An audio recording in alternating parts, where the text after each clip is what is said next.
You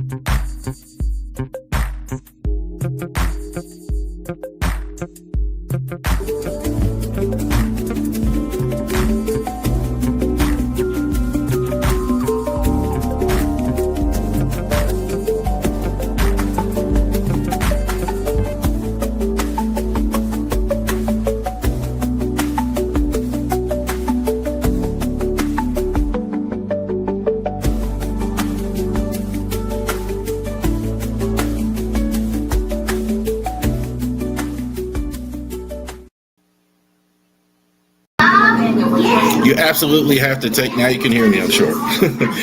You absolutely have to take Abdul Carter fourth if you are the Pets. You absolutely got to.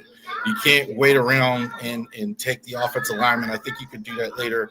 A lot of cap flexibility and all that, etc. I definitely think they're going to take the Abdul Carter fourth. Number 5, I think it is Mason Graham for the Jacksonville Jaguars. I think the Jaguars absolutely need absolutely help at the D line more than any other position, and they need a lot of help. I could see a corner here. Maybe you need help on the side of Brian Thomas as far as a wideout, everything. But I think it's Mason Graham for sure, number 5 for the Jags. I think with Geno Smith, I think Ashton Jeanty goes early. Ashton Jeanty is a top 5 pick. I do think some people said there's not much difference between the running backs. I think they're pretty close, in my opinion. I think Jeanty has a bit of daylight, I think, to be picked this high. I think he's that good of a running back as well. I think Jeanty is pretty good, is really good. The Raiders not needing a quarterback, this is also to very Raider thing to do. Take a QB, or take a skill guy early. I think Jeanty is good at 5. Will Johnson, number 6 for the Jets. The Jets, look, they lost TJ Reed, and I know they signed Brandon Stevens, so they definitely still have a needed corner. I think Will Johnson's top 5. I think he might be sliding down a bit here, but I think the Jets take him at 6. If he's healthy, he's elite. I think he's a top 5 talent. I think the Jets, I don't think they'll go ahead and pass here. Jaden Walker, I think, for Georgia is at the edge, number 8. Walker, I think, is for real deal. I think Walker is a fantastic edge rusher as well. Productive as well. I was a little worried about maybe in Carolina's defense. He's a bit, to me, that more of a 3-4-ish guy, if you still even call that 3-4-4-ish nowadays. But I still think he's that, but I definitely think too much talent to pass up. Number 8, Carolina. Terriana McMillan for, I think I got it wrong again, Arizona. Sorry about that. So Arizona at number 8. Don't know the status of Chris Avila going forward. Definitely need help at the off. Definitely need help in the offensive, in the wide receiver. So definitely, I think that is something that they should do. Number 8, the Saints. A lot of people like Will Campbell here. I don't. I know the Bears, they went ahead and they got Joe Thuney. They went ahead and made some moves there. I think Thuney, I think Banks, I think is the number 1 guy. I like Banks more. I think Campbell, I think, is slipping down. I've seen him higher. I don't love the tackles as much as other people like him. Menabu, I've seen high. I think Banks, I think, is the guy. I think not great, not as good at the combine maybe, but I don't so much worry about that. I think the Bears take him at 8. Mikal Williams, I think it's a bit of a teardown right now in San Francisco. Definitely edge rush is the number 1 thing. They need some help on the other side of Nick Bosa. So I think Mikal Williams, I think, is going to be number 11 for them. I think he should play well there. They need a lot of help. They could go a lot of different directions looking at their offseason, getting rid of Deebo Samuel, etc. Cowboys, Omarion Hampton from North Carolina. I think Hampton is more the in between the tackles guy. I don't think he is the home run burst that I don't think he has the home run burst that Jeanty has. That's why I have Genty a little bit higher. Some people are going to say this is a little high for him. I definitely think Dallas has to take a running back, have to do it early. I don't think they're going to take one in the third, fourth, fifth round. I don't think they're going to go do that. I think they're going to do it early. I think they're going to take a running back. Hampton, maybe a little higher than he should, but I think the Cowboys, I know they like skill players early. They like these type of players early. Will Campbell, I think, goes to Miami. They are worried about Terron Armstead retiring. I think either way, they definitely need some help on the line. They didn't even look like the same football team when Tua got hurt last year. Will Campbell at 13. Tyler Warren at Colts tight end. I think there's no chance they pass on Tyler Warren. Tyler Warren's there. They definitely need help. Look, they signed Daniel Jones and Anthony Richardson. The best way to help these guys, whoever's pulling the trigger, is to have great tight end play. They have a huge hole of tight end. So I don't think any way you pass on Warren. He's there. James Pierce, Tennessee, edge. Their defense is terrible in Atlanta. I think that's the only thing that's kind of holding them up from doing more than what they've been doing. So I think Pierce, is going to go ahead and be the edge for them as well. Atlanta, they have to go defense. They have to go defense this year. I don't think they're going to take a quarterback. Again, that surprises 2 years in a row. Mike Green is going to the Cardinals. The edge, play the opposite of Josh Sweat, which they just acquired free agency. They badly need help rushing the passer. I think on defense, Kyler Murray is inconsistent. The defense is also inconsistent. So I definitely think they have some holes. They did go ahead and get Sweat in free agency, which is good. They spent a lot of money, but they definitely need help on defense. Kenneth Grant for the Bengals. They went ahead and shored up the wide receiving core. So, they went out and re-signed T. Higgins and Jamar Chase to long-term extensions. They re-signed B.J. Hill, but they need somebody next to him. Trey Hendrickson may be on the block. I think that's definitely this is definitely I think the route that could go. Grant is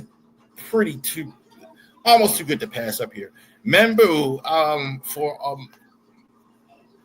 the Seattle Seahawks, now protecting for Sam Darnold in the Seahawks. I don't love him as much as everybody seems to like him. I think I only know you could play him at tackle for sure. But that's why I like the Seattle fit. You could kick him in the guard. I think he's better there than he is at tackle. If he is at tackle, he's a right tackle pure, more run blocking. You like his run blocking. So that's definitely true with him. Shamar Stewart is edge at Texas A&M. Look, a little bit of a flag with him. The athleticism is there. All the measurables are there. I'd like to see more sack totals out of him as well. But I think he's on a good team, good offense there. I think he should do well. I like Shamar Stewart there. Bit of a roll of a dice. He wasn't as productive as he wanted, but the athleticism is off the charts. He could be one of these guys like Oweh. He might need a year to really see those really good sack totals. Colston Loveland is at 20 for the Broncos. I think they were very active in the free agency. Defense, I think they did a lot. I still think they need a tight end. You definitely want to help a young quarterback like Bo Nix.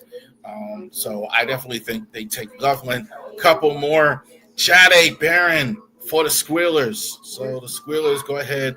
They did go out and get DK Metcalf, which is a huge addition for them on offense. So I definitely think they're looking defense, somebody next to Joey Porter.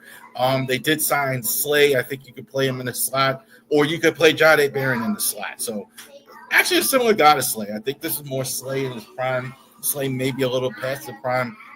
Barron, I think, is a good move for them. They're definitely improving on defense. Another edge, Nick Scorson. I think definitely they signed Khalil Mack back for one more year. So definitely they can kind of groom an edge for a year. I think that's not a bad choice for them to do.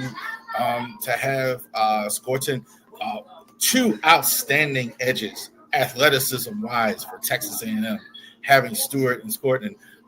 Definitely, I think they're going to go defense as well. They went out. The Chargers went and signed Mekhi Becton on offense, so I don't think probably they're going to look to improve their defense from last year. Luther Burton, I think, is a steal for the Packers. So definitely the Packers. Now, the This is a franchise not known for taking skill players early. They like offensive line, defensive line, whatever, all that stuff. But I think a Luther Burden is there. I'm putting him in the cannot pass category. They definitely are a team that definitely could use more help at the wide receiver position. Christian Watson was injured, Romeo Dobbs issues, etc. Corner two, but I think if Burden is there, I think they take him. Walter Nolan for the Vikings. They are committed now to J.J. McCarthy at quarterback. So they've solidified that for sure. They said he's going to be their number one starter. They're not going to have Aaron Rodgers there. So they did sign Aaron Jones in the offseason. So pretty good roster. So definitely signing a defensive tackle here definitely is a good add for them. Emeka Egbuka for Ohio State. Texas absolutely need line for sure. They traded away Tunzel. I definitely think they need a wide receiver though too. I definitely you're not going to have Stephon Diggs probably next year. You're not going to have probably Nico Collins. You're not going to have Tank Dell rather for the injury. So definitely you need a starting receiver. Definitely a good value here. Seems to be sliding down the board. It could be tackle here. It could be one of the tackles, but I definitely think that is the move here. Rams, Josh Simmons, tackle.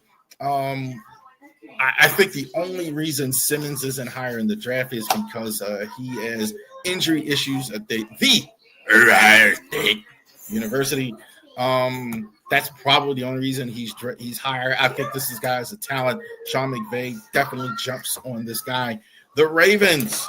So after getting Ronnie Stanley back, I think Tyler Booker. There you go. Tyler Booker is the move. Booker, I think, is the best guard in the draft. No question about it. He's a mauler, and he's got great hands, and he is a good technique, good pass blocker. I think he's the only one, I think, worthy of a first-round grade. Now, we're here at the back, so you might see another one, but I think Booker is the first one off the board available for the Ravens. I think the Ravens definitely take it. No Voorhees is there, etc. I think Booker is the choice. Derek Harmon still need help on defense, I think, for the Lions. I think the Lions don't have a lot of needs. I think they can absolutely take the best player available. I think Harmon, is absolutely that. Commanders, Jack Sawyer for Ohio State. I love the two edge rushers for Ohio State. Sawyer, I think, is absolutely fills a need for them. I definitely think they made some moves on offense. So I think definitely in the draft, they're going to go look on defense. They went out, got Deebo Samuel. They went and got Larry Tunzel. So I definitely think Sawyer is the guy here late for them. Malachi Starks for the Bills. Look, Micah Hyde for so many years was good for them. I think definitely you get a guy this late, definitely a guy worthy. So they did some stuff in the offseason.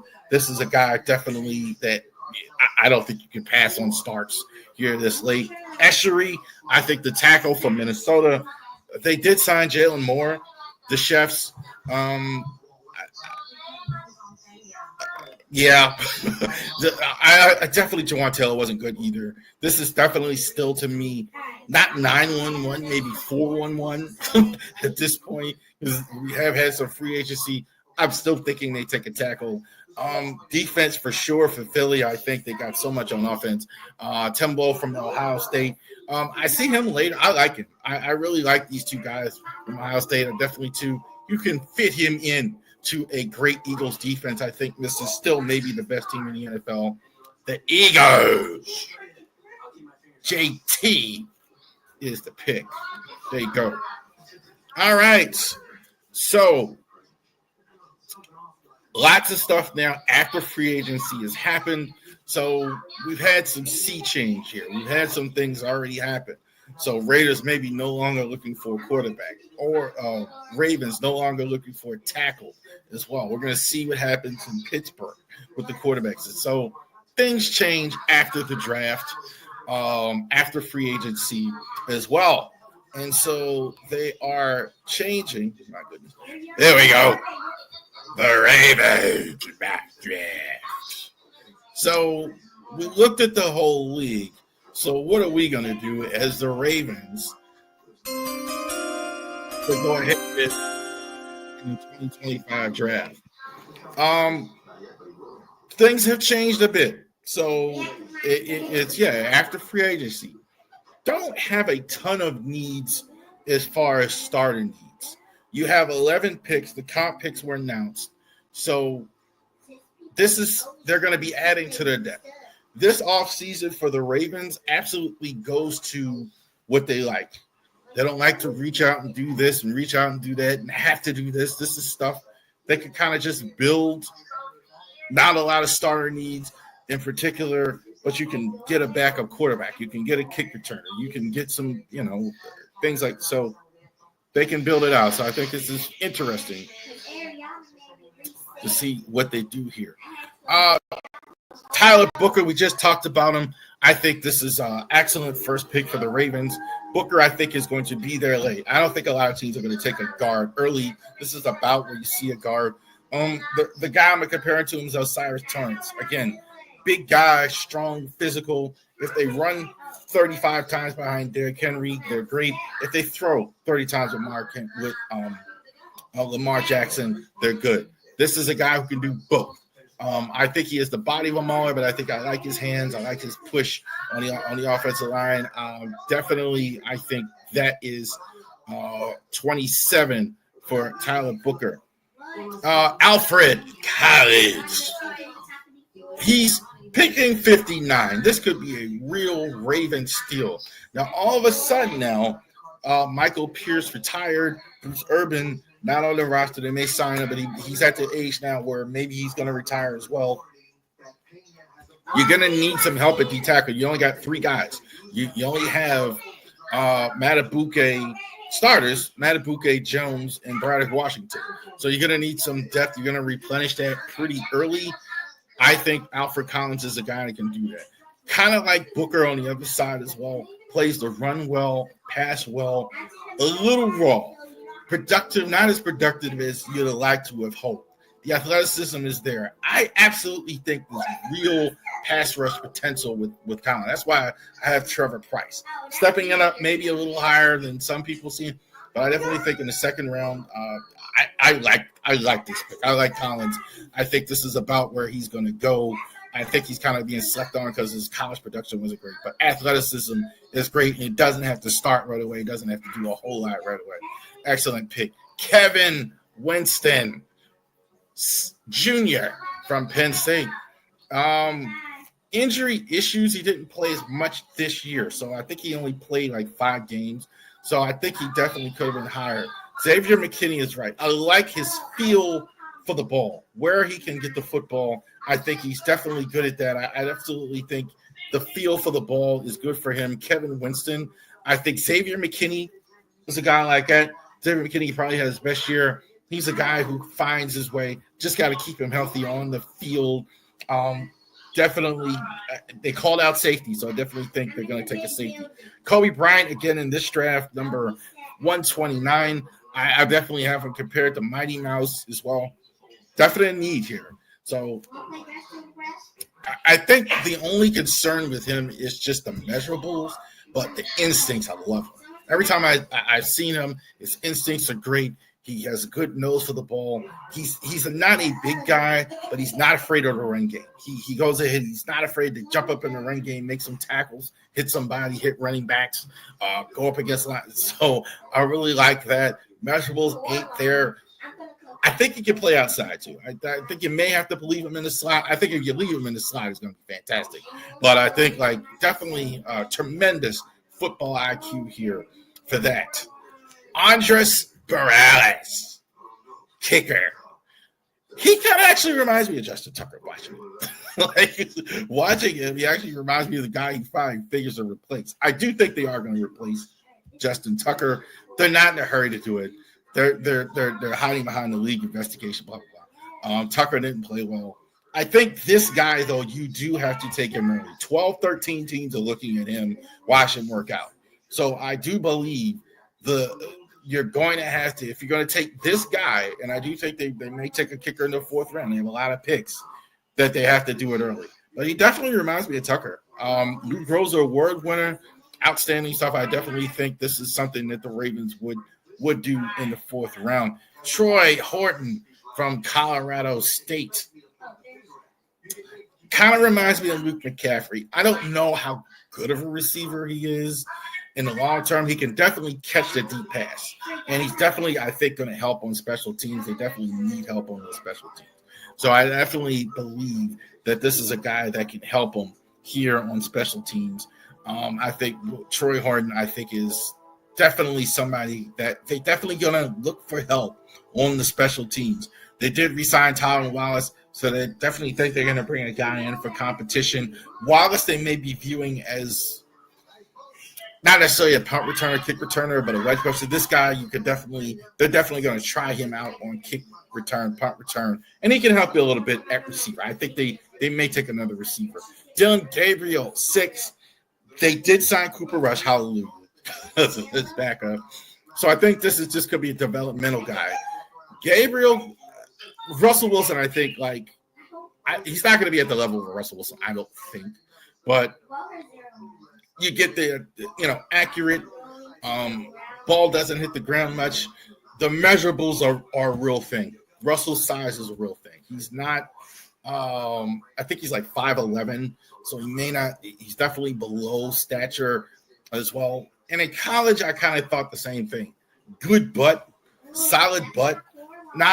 He didn't really take that next step. I think he's going to be the last of a lot of these quarterbacks that are taken. Definitely a developmental guy. I think the Ravens can absolutely have as well. There. Jay Higgins, inside linebacker, Iowa. Love this guy. Absolutely love him. I have him as an inside linebacker, but when I saw him, watching him, he looked more like Jarrett Johnson to me, old former Raven Jarrett Johnson. So what do I mean? He's an outside linebacker, but not really. Not really the edge rusher. He has some edge rush in him, but his ability to set the edge is outstanding. Outstanding. Saw a lot of Kyle Van Noy in him. I think that was almost the other one I said, Kyle Van Noy, but that's what I saw a lot. His instincts in the intermediate era, right behind the defensive line, is very good. Definitely think you could put him in inside linebacker if you are on the Ravens, if you have a Roquan Smith. I don't know if he's a Mike, but definitely got great instincts in there. Definitely worth a guy to take a look at late here. Jalen Travis for the Iowa State last year. I think they have the wrong comparison, people. But definitely a guy was the size is there. The size is there. Definitely a guy I was going to compare him to was Todd Herman's. I didn't put the graphic right there, but Todd Herman's just a big physical guy. John Madden always said, if you're going to take a guy in a draft late like this, you want to take a big guy or fast guy. Here's your big guy. All right, here's your size here late in the draft. Chris Tyree for Virginia played at Notre Dame. Great speed as well. Great speed. I think this is more the pure punt returner in the draft. I don't think you have a different position for him. I don't think he does anything else for you. Struggled at that last year at times, so I definitely think you could take a flyer on him late. Definitely, I think he could be a guy they go undrafted as well. Ty Hamilton for Ohio State. So how good was the line at Ohio State that they're taking this guy in the 7th round? I think he could be a good cleanup guy. I think he has a good shot at making the Ravens this late in the draft. They may need 2 defensive tackles in this draft. So just taking this guy, definitely of the ones there. We talked about Eshery. We talked about Sawyer. We talked about JT. We talked about a lot of these guys. They have a lot of guys. He was definitely the guy. If you watch a lot of the film with him, it's him doing stuff for other players to make plays. There's a lot. So I think he kind of got overlooked. But absolutely, he's the move there late in the draft. Booker, Collins, Winston, Kobe Bryant, Morales, Troy Horton, Dillon Gabriel, Jay Higgins, Jalen Travis, Tyree, and Hamilton. There you go. All right. So, Ravens in the draft. This is one of the best drafting teams in the league. Can they move up? We'll see. They got 11 picks. You don't have that many holes. So will they take any of this draft capital and actually move up in the draft? And we'll check it out. We'll find it out. All right. A lot to get to. Let's talk about Maryland. They're going to play this week against, that is right, the Antelopes of Grand Canyon University. They are the winners of the WAC, 26-7. So the name, I think, is just crazy. But this is a good basketball team. They're playing in round one for 4 seed.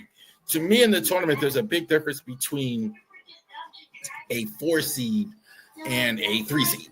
You're playing a much better opponent. And you're getting Jacoby Coles here for Grand Canyon. I think he averaged, it was 14 points a game for them. Tyron Grant Foster also 14 points a game. So they're two main guys. They're going to shoot a lot. They're going to shoot a lot. Their percentages are very good. They played, and that's how they play in the WAC, that running up and down the court as well. Let's see if Maryland can get some traction here in the tournament as well. So last year you didn't make the tournament. Kevin Willard just signed this huge extension. There was interest from him from Villanova. This stuff moves quick now this time of year. If you're not in the tournament, these schools move really quick. But I like the Terps in this one. I like the Terps. We may do a post if we get to the game Saturday. I'm expecting the Terps to be in the tournament on Saturday. On Sunday, this game is on Friday, 4:30. Friday at 4:30 in Seattle, TBS. So definitely check that out. But we're definitely rooting for the Terps. I think the Terps might have the best starting 5 in the entire tournament as well. Jacoby Bileski, Seton Miguel, Derek Queen, Julian Reese, Ronnie Rice. They're fantastic. All these guys get a double figures. All these guys, they came pretty close in the Big Ten tournament as well. I don't know how worried they were about winning the Big Ten tournament. It would have been nice. But I think, like, the good news is they got eliminated, so they got maybe another game to rest.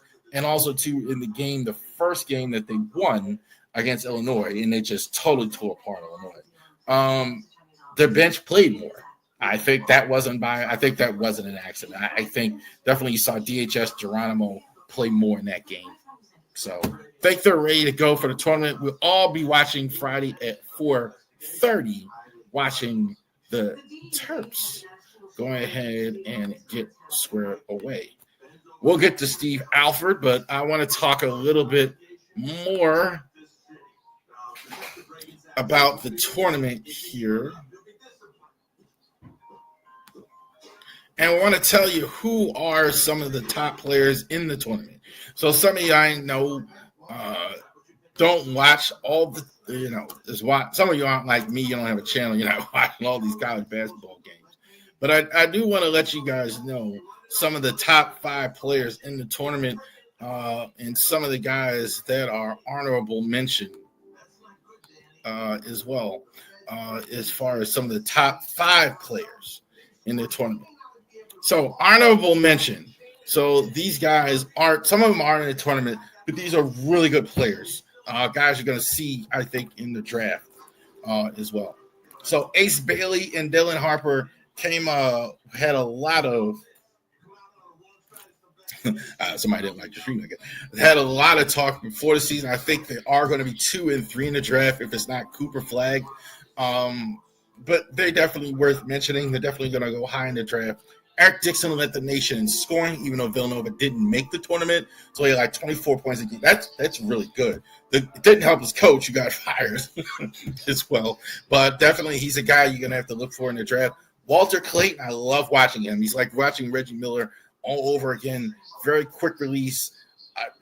And I'm impressed. 13 teams went out of the SEC. That's impressive as well. Mark Sears for Alabama. Alabama was, I think, better last year. But I think they lost in the conference championship. They lost in the conference tournament, but Sears, I think, is still really good. Definitely keep an eye on it for sure. Brendan Smith and Purdue, another team I think was better last year. I think they kind of missed Zach Edey as well. But Brendan Smith, I think, is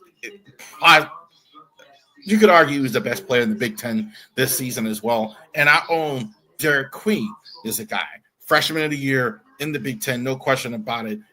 I've seen him as high as top 10 in the draft as well. So, number 5, Cam Jones of Marquette.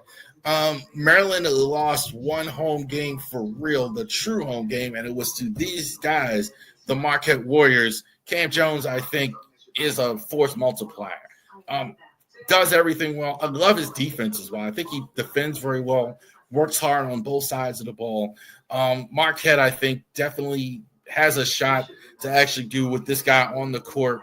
I don't love them as a whole, but I definitely like Marquette. They kind of slid down. They were much higher now. But definitely with Cam Jones there, they're like a low top 20 team. Definitely keep their eye on him.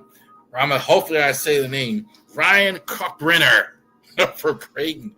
If you like Zach Edey last year, this is for you. 7'1", everything, keeps the ball high around the basket, good size. Little bit more of a floor game. I don't think he's just a killer like everything where he's so big and decisive, but definitely can score back to the basket. The length of his arms is unbelievable. He's 7'1", but he kind of looks like Yao Ming out there. Like, arm length is unbelievable where he's reaching up. He can actually reach over the rim and at the basket. So outstanding stuff, I think. Ryan Kalkbrenner, number 4 as well. RJ Ruiz as well. He got Spike Lee's fake self to come out and pretend he was a St. John's fan. Oh, yeah, man. Come on, Spike. He's outstanding. He's outstanding. Young guy, really, his hops are just terrific. Not quite Vince Carter-like, but certainly in that category. Really can shoot well. Love the way, the style that he plays. I think this is the best team I think St. John's has ever had. I'm including the 80s. Outstanding team for the Johnnies. So definitely this guy is going to be worth the price of admission as well. Chris Webber 2.0, Johnny Broome for Auburn, wearing that number 4 space eater. Like, when I saw Chris Webber play, man amongst boys, that's what this guy is. Like, trying to put a body on him, it's not going to work. He's got too much strength, too much.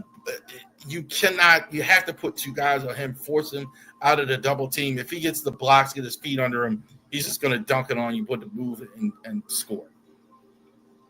Period, point blank. So that's what's going to happen there. I think Broome, is the best player in the tournament outside of Cooper Flagg. It could be Broome. If Cooper Flagg doesn't play, Flagg should play. Flagg is tremendous. I think the hype is well worth it. Definitely great size, great length. He looks about. I don't know how he's listed. I think he's listed about 6'10". He looks taller than that. But great length, great shooting ability on the outside, great inside game, floor game, handles the ball well, passes well. I think he's almost not assertive enough at times. If I have to pick something, but Flagg, I think, is the real goods. I don't know if Duke wins it, but certainly he's the real deal. Flagg, number 1 player in the tournament. I do like Auburn to win the whole thing.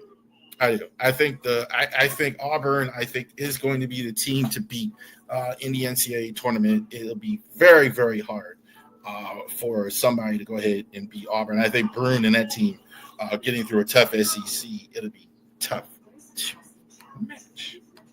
There you go. All right. Quickly, let's go ahead and have a quick clip here about the NIL here. It's interesting. Like, when you talk about things, I tell my daughter sometimes when she doesn't like a teacher or something like that, it's not the messenger that is important. It's the message, right? You tell your kids things like that because you want your kids to learn something, okay? You know, you don't want your kids to not listen to a teacher, or you want your kids to learn something, right? So when you have kids and you're in school, I don't care if they don't like the teacher. The teacher might have something to say, or they don't like such and such, or, you know, the youngest daughter, like, I don't like this boy, you know, all that other stuff that happens. So I am a believer in, it's not just the messenger that you should listen to, it's the message. Um, the president is a great example of that. Some people, no matter what he says, it's great, it's fantastic, it's this. And then the other group of people, no matter what he says, what a stupid person, blah, blah, blah. So that's normal. But I want to hear, now leading up into that, I want you guys to kind of hear what Steve Alford has to say about NIL here on Twitter. Fair use. So let's go ahead and check out Steve Alford, who is an outstanding college player in his own time.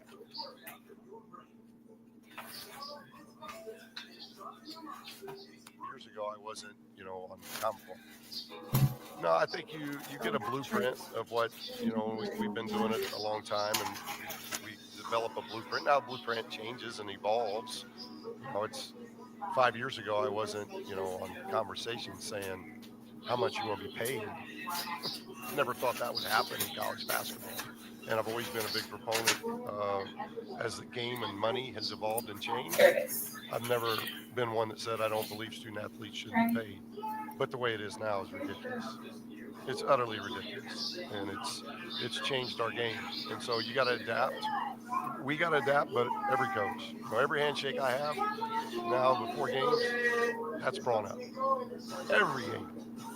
Me and the opposing coach are going to talk about portal issues. And where's academics at? Like I've talked to my compliance guys. What's APR anymore? You can't control APR. It's a JUCO. You're going to replace 8-9 guys to a roster every year. There's a travel time that is across the country in these leagues. It makes no sense for that to be our model, but that is our model. So more than us, do we have to evolve as coaches? Yeah, we got to evolve of how now we recruit. Like, it used to be, hey, what's my degree going to look like? What's your facilities look like? What's your relationship with the team look like? Are you there for all practices? Are you a coach that dives into relationships and you're going to care for my child? You might as well throw all that stuff out, because the only question they're concerned about is what they're getting paid in the portal.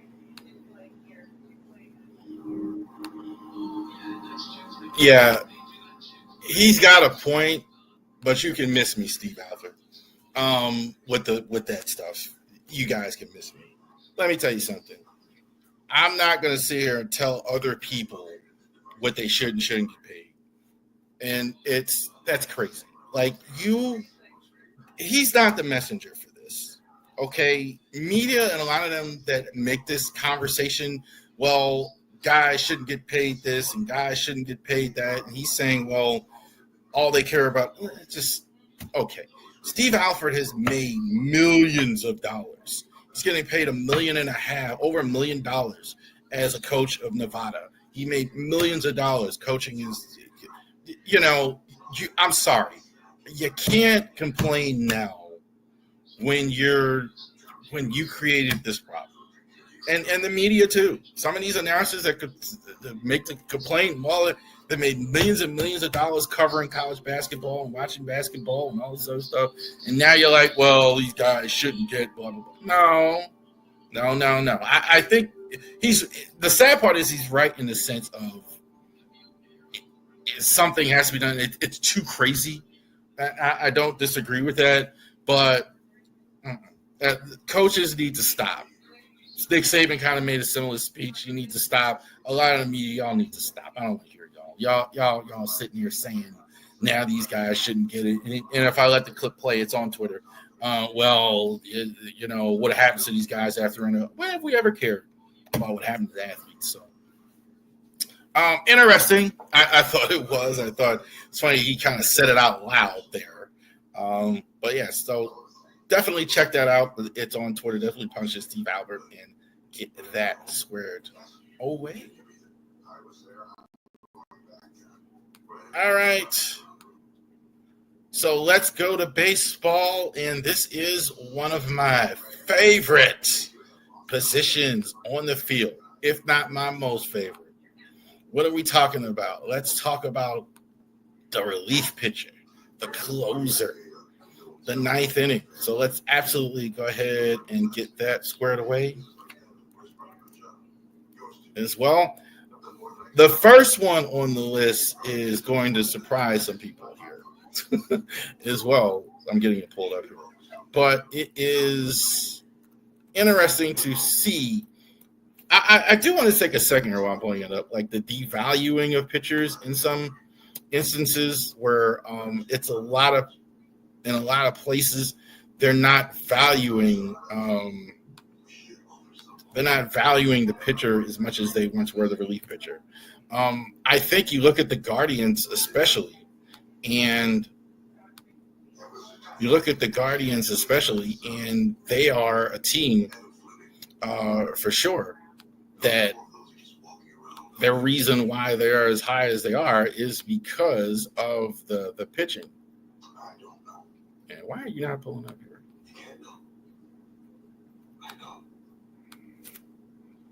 Did it go corrupt on me real quick?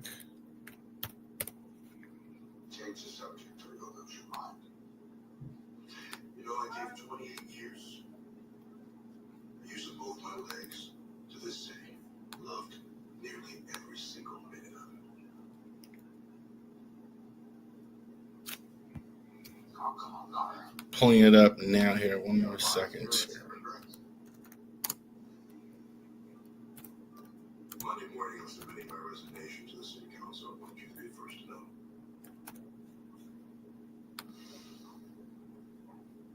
All I ask is that you respect my decision.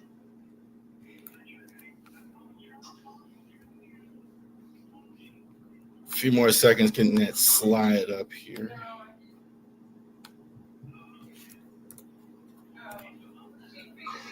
You need to go home. All right, so let's do this here while I'm pulling that up still. Let's go to this segment here. Saving it for the end, but I'm going to go ahead and do it now where I'm getting a chance to pull up that slide here. Hopefully, we get to do that. So let's do the roster predictions, because I know I have that one up. So I had so many. I can only pull up so many at a time.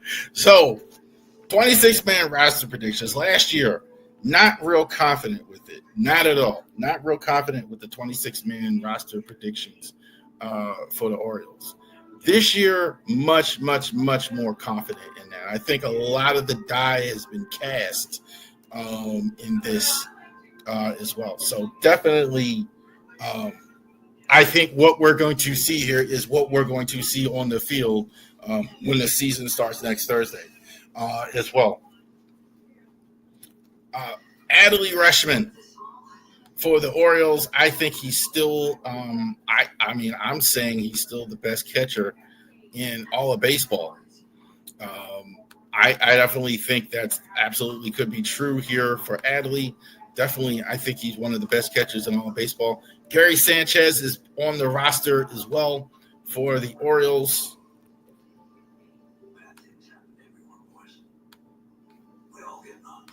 Yeah, Gary Sanchez is on the roster for the Orioles. Not a good offensive player, but not a good defensive player, but good offensively. I think that we're looking for a little tick up offensively as well. For that, I don't know how much he's going to play. I'm going to assume he's going to play as much as Justin McCann. He's going to be your Sunday afternoon catcher. I don't know what they're going to do with Adley. Interestingly enough, are they going to rest him more? I think some of his issue was he couldn't. Some of his issue was he couldn't play on. He was playing too much. He was DHing, and then he was playing too much. And I think he was a little tired. Ryan Mountcastle, Ryan O'Hearn. Mountie, I think they didn't trade him. I think he's going to start. I think he's going to get the bulk of the reps. We know Ryan O'Hearn good against right-handers. I think that is going to go there. Jackson Holiday, I do think is going to be your second baseman. I think he's looked decent enough this spring. They're going to give him every opportunity. They may yank him in and out with Urias. They're very non-committal, this Orioles roster, but I think you're going to go ahead and see that. Westy is going to start at third base. Yamon Reeves, I think, will back him up. I think he'll be a backup at second, too. I think you'll see him there. Urias, I think, has lasted as well. You will see Mateo at some point. You're not going to see him at the start. I think he's going to be on the injured list. Even though he did play in spring training, I think he might be a little bit ahead of schedule. So good for Jorge. And I think Gunnar Henderson, only question is he going to be the MVP of the entire league at shortstop? He's going to play 150-plus games unless there's an injury of some kind. Tyler O'Neill, Roman Laurenado, I think I'm pronouncing that right. O'Neill, I think, is going to play in left like he did in Boston. So as well. So both of these guys are free agent additions. I think O'Neill's he's going to rock out. He's going to play every day. Laurenado, I think he's going to be your fourth outfielder. Interesting to see what happens to his roster spot, though, Laurenado with Mateo comes back. Mullins, I think, is going to be the same role. Excellent defense. Playing higher, hitting higher in the order, I think, is spring training. So let's keep an eye on that. Let's see. I think maybe they'd like to get him back to number one, but I've seen basically the same as well. Colton Cowser and Hurstad, I think, are at the top of the order here as well. I think Cowser, is in the number one spot there. I think Cowser, is going to be, can he make the next step getting to the all-star level as well? And, of course, the slide went down. Goodness gracious. Cowser, I think, is in the number one position. Go to the dorm where you can look out. Cowser, I think, I'm going to get it out. Cowser, I think, is in the number one position for the Orioles as well.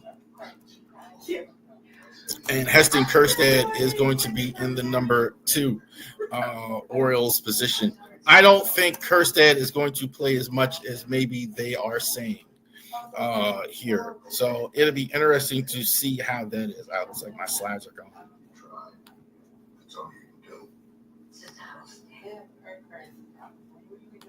Yeah, all the slides are gone. All right, so let's do it without the slides. Improvise in the last few minutes here.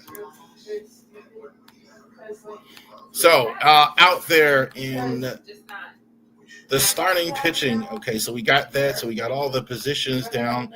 The starting pitching for the Orioles as well. So without the slides, we got Zach Eflin. I think Zach Eflin has been named the opening day starter. No question that Eflin is going to go ahead and be the number one guy there for the Orioles. They're going to need him. I don't think you're going to have Grayson. Grayson isn't on here as well. They're not going to have him. Charlie Morton, Dean Kramer, Tomoichi Shigano, Kate Povich. Povich, I think, has had a good spring. I think Povich was behind Suarez in the rotation, but I think Povich has had a good spring. He's absolutely earned his spot there as the guy in the rotation here as well. 8 pitchers, I think. Felix Bautista, Sir Anthony Dominguez, Yadier Cano, Kaleno Perez, Keegan Aiken, Greg Soto, and Albert Suarez, Brian Baker. That's etched in stone. I would be shocked unless there's another move that they bring in anybody else there as well. I don't think unless there is some Michael Elias magic of some kind that they are going to bring in anybody else to compete for those positions there as well. All right. So there you go. I will go ahead and go over this real quick. I'm going to just go over the top 10 here. It will be available on Twitter since we had a little bit of a tech. I don't know what happened to the slides where they wouldn't, for whatever reason, they wouldn't go up. But the top 10 will be on Twitter, but I will go over them here as well. Kobe Mayo optioned to Norfolk. A lot of fans were upset about the way he reacted Kobe Mayo, the way he reacted as far as when he got sent down, I don't know why anybody's upset. I don't know how happy you want a player to be after getting sent to Norfolk. Cade Povich, great spring. I think that cemented him in the 5th starter rotation. I think he probably was behind. Now he's not. I think that he's gonna get every opportunity to be the 5th starter. A non-Russian, Aisam Basayo, one of the top prospects in baseball. Daz Cameron, Nick Gordon, Corbin Martin, Thaddeus Ward, Levi Stout, all sent to minor league camp. No big surprise there, in my opinion. That happened as well. Real quick, and let's do the top 10 relievers in baseball as well. Sans our slides. Here, number 10, Cade Smith from the Guardians. I think Cade Smith is there. I think probably he'd be closer on any other team other than the team he's on. I think that's the only reason he is, because Emmanuel Clase is there. Number 9, Ryan Helsey of the Reds. Helsey, I think, is one of the reasons why the Reds are in a good position to win their division this year. I don't think they win the division, but Halsey, I think, just throws blue smoke. Devin Williams, number 8 from the Yankees. I think Williams, going to a better team is convincing me. Got hurt last year, but pitched very well at the end. Edwin Diaz, number 7 for the Mets. Got the best closer entrance, I think, in all of baseball. Definitely, I don't care if you're not a Mets fan, definitely check out the Edwin Diaz closer entrance. He started to look like himself. He actually got taken out of the role. They're paying him a lot of money. He actually kind of found himself again. A couple years ago, he had at 1 or 2. I have him at 7. Andres Munoz for the Mariners at 8. Mariners have outstanding pitching. Bullpen not great, but he's going to get a lot of opportunities with that great rotation that they have. Munoz, I think I have him at 7 as well. Number 5 is not Mason Miller. Number 5, I'm sorry, Raisel Iglesias of the Braves. I think this guy is really consistent over a long period. I really think that this guy is one of the better pitchers as well. So good, so long with the Angels. Even last year, a lot of the Braves had down years. I thought he was fantastic. Number 4 is Mason Miller for the Oakland Athletics. Sacramento Athletics. Very impressive, Mason Miller. Throws smoke, big, tall, long, throws very hard. I thought, look, the A's are getting better. I think one of the reasons why they decided not to trade him, this guy definitely is a focal point for him. Number 3, the Mount, Felix Bautista. I thought you could probably put him at number 1 a couple years ago. See how he reacts to Tommy John. He's looked very good at the end of camp. A little bit of a concern that maybe he wouldn't start. Definitely hit 3. He's back on his game. He's great. He's topping out at 98, looking really good. Number 2 is Josh Hader. Yeah, I know. Hader not as good last year. Josh Hader struggled a little bit more in last year than he previously had. And number 1 is Emmanuel Clase of the Guardians. Guardians, I think this guy's fantastic. His ERA was microscopic, not even a 1. I think the Guardians bullpen could take him very far this year, having Cade Smith, 2 top 10 guys in the bullpen as well. Seawald even there, but Clase just on another level. You can't even get your hands around and hit the ball with him. Improvise.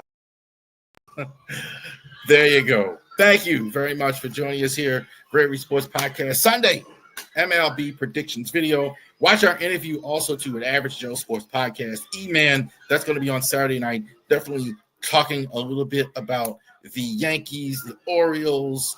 We're going to talk about Aaron Rodgers. Good conversation with him. He was nice enough to give us our time. Thank you. You have a great day.